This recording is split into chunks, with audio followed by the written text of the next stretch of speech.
இன்னைக்கு சோத்திரம் 93.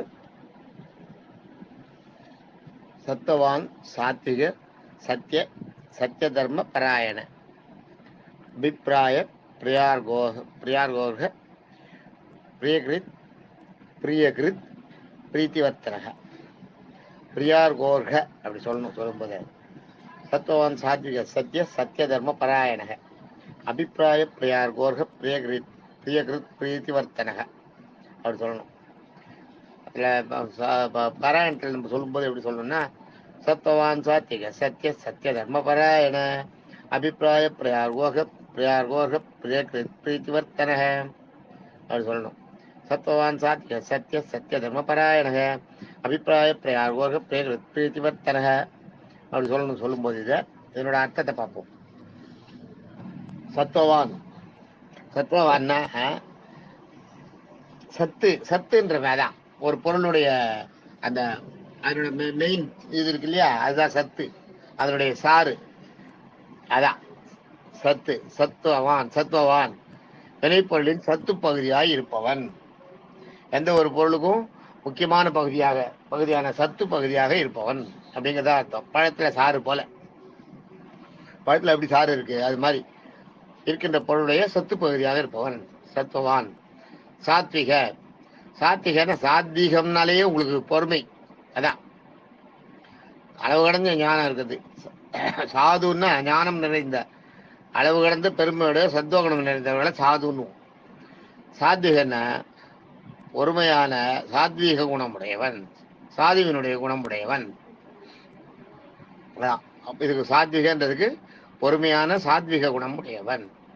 யாருக்கும் பொறுமையா, அது எல்லாரும் நம்மளுடைய படைப்பு தான், எல்லாருக்கும் நல்லது பண்ணணும். தப்பு பண்றவங்களுக்கு தண்டனையை கொடுத்து அவங்களுக்கு மோட்சத்தை கொடுக்கணும் அப்படின்னு நினைக்கிறவன் அர்த்தம். அடுத்தது சத்திய, சத்திய உண்மை, உண்மையே வடிவானவன், உண்மையின் வடிவமே மகாவிஷ்ணு அப்படின்னு அது அப்படின்றது. அதுக்கு அடுத்தது சத்திய தர்ம பராயண. சத்தியன்னா உண்மை, பாராயணன்றது நம்ம ஒரு இதை திருப்பி சொல்றது, மனசுல உரு போடுறதுன்னு மனசுல அதுதான் மனப்பாடம் பண்றது பாராயணம். திருப்பி சொல்றதுக்கு பேர் பாராயணம் பேரு. பராயணன்னா சத்திய தர்ம பராயணன்னா அடிபணிதல், அதாவது போய் சரணாகதி அடையாது, அர்ப்பணித்தல். அப்படியே நம்மள சுத்தமா, அதான் ஆத்ம நிவேதனம், நம்மளை அர்ப்பணிச்சிருது தெய்வத்துக்கிட்ட. அதுதான் உண்மைக்கும் தர்மத்திற்கும் தன்னை அர்ப்பணித்துக் கொள்பவன் அப்படின்றது சத்திய தர்ம பராயண. அடுத்தது அபிப்பிராயன்றது தெரியும் இல்லையா? உங்க அபிப்பிராயம் என்னன்னு கேட்போம் தெரியுமா? உங்க அபிப்பிராயம் என்ன, ஒரு விஷயம் சொல்லிட்டு உங்க அபிப்பிராயம் என்னன்னு கருத்து கேட்கறது. அதான் அடியார்களின் கருத்தை அறிந்து செயல்படுவோம். பெருமாள் உங்ககிட்ட கருத்து கேட்க மாட்டார், ஆனா நீங்க என்ன மனசுல நினைக்கிறீங்கன்றதை பார்ப்பார், பார்த்து அதுக்கேற்ற மாதிரி செயல்படுவாராம். அதனாலதான் தெய்வத்துக்கிட்ட வேண்டும் போது எனக்கு இதை கொடு அதை கொடுன்னுலாம் வேண்டக்கூடாது. பெருமாளே நல்லது எதுவோ அதை பண்ணுன்னு வேண்டணும். பெருமாளே எனக்கு இந்த போறேன், எனக்கு இந்த ஊருக்கு நான் போயிட்டு வரணும், எனக்கு டிக்கெட்டுக்கு கன்ஃபர்மேஷன் கொடுன்னு கேட்டா கொடுத்துருவாரு. ஏன் கொடுப்பாரு தெரியுமா? நீங்க போகக்கூடாதுன்னு மனசுல பெருமாளுக்கு இருக்கும். பெருமாளுக்கு இவன் போகக்கூடாதுன்னு இருக்கும், ஆனாலும் நீங்க பண்ணி கொடுன்னு உடனே கொடுத்துருவாரு. போய் அங்க எங்கேயாவது ஒரு அடி பண்ணிட்டு வருவீங்க.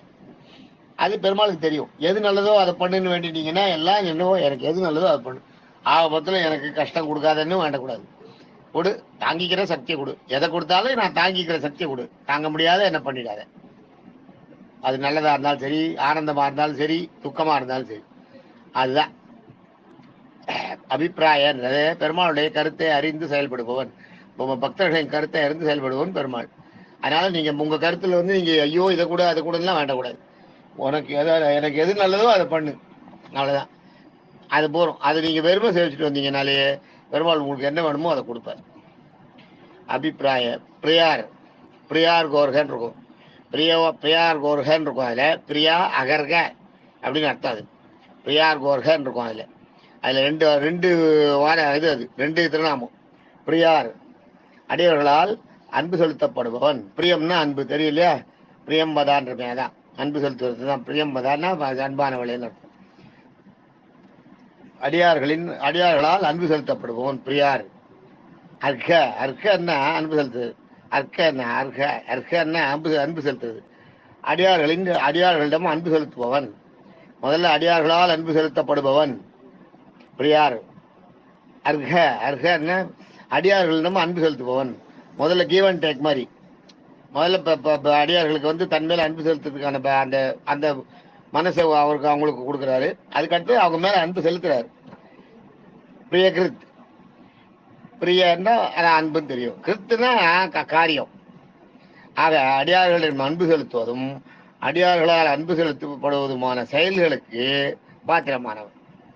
செயல்களை அந்த அந்த கிருதன்னா செயல்பாடு, அந்த கிருத செயல்பாடு, அந்த செயல்பாடை நடத்தி கொடுக்கறது அவர் தான். அதாவது நீங்க வந்து உங்களுக்கு அடியார்கள் மேலதான், உங்களுக்கு வந்து ஆண்டவன் மேல பக்தி உங்களுக்கு உங்க மனசுல உண்டு பண்றதும் அவர் தான். உங்க மேல வந்து ஒரு அன்பு செலுத்துறதும் அவர் தான். இந்த ரெண்டு செயல்களை நடத்தி கொடுக்கறதும் அவர் தான். அதுதான் அடியாருக்கு பிரியகிருத் பிரீத்தி வர்த்தனக. பிரீத்தினா அன்பு மிகுதி, வர்த்தனம் வர்த்தமானவனாலே கால நேரம், வர்த்தம்னா வர்த்தகம்ன்றவன். அதான் வர்த்தகம்ன்ற வார்த்தையே சான்ஸ்கிரிட்ல இருந்து வந்ததுதான். வர்த்தனன்னா வளர்ச்சி, வளருது, மேல மேல வளர்ந்துட்டே இருக்கிறதுக்கு பேர் வர்த்தனன்னு பேரு. அது மாதிரி உங்களுடைய அன்பு உங்க மனசுல உண்டாக்குறது மட்டும் இல்ல, அது மேன்மேலும் வளர்றதுக்கு அருள் புரிவாராம். அதுதான் மேன்மேலும் வளர்றதுக்கு அருள் புரியறதுனால, அருள் புரியறதுனால தான் பிரீத்தி வர்த்தனக அப்படின்றார். மொத்தத்துல இன்னைக்கு 93வது ஸ்தோத்திரத்துல, நேற்றுக்கு 870 வரைக்கும் பார்த்தோம். இன்னைக்கு 93வது ஸ்தோத்திரத்துல 871 சத்துவவான், 872 சாத்திக, 873 சத்திய, 874 சத்திய தர்ம பராயண, 875 அபிப்பிராய, 776 பிரியார், 777 அர்ஹ, 778 பிரியகிருத், 779 பிரீத்தி வர்த்தனக.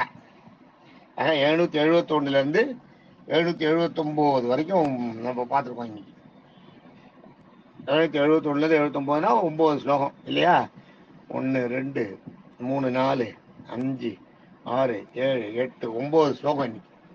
இன்னைக்கு 9 ஸ்தோத்திரம் பார்த்துருக்கோம், 9 திருநாமங்களை பார்த்துருக்கோம். 93 ஸ்லோகங்கள் ஆயிடுச்சு இது வரைக்கும், ஸ்தோத்திரங்கள் ஆயிடுச்சு இது வரைக்கும். நம்ம மொத்தம் 93 ஸ்தோத்திரங்களையும் சேர்த்து நம்ம பார்த்துக்கிறது பார்த்தீங்கன்னா 879 திருநாமங்களை பார்த்தாச்சு. இன்னும் 121 திருநாமங்கள் தான் பாக்கி சகசரநாமத்துக்கு. தேங்க்யூ.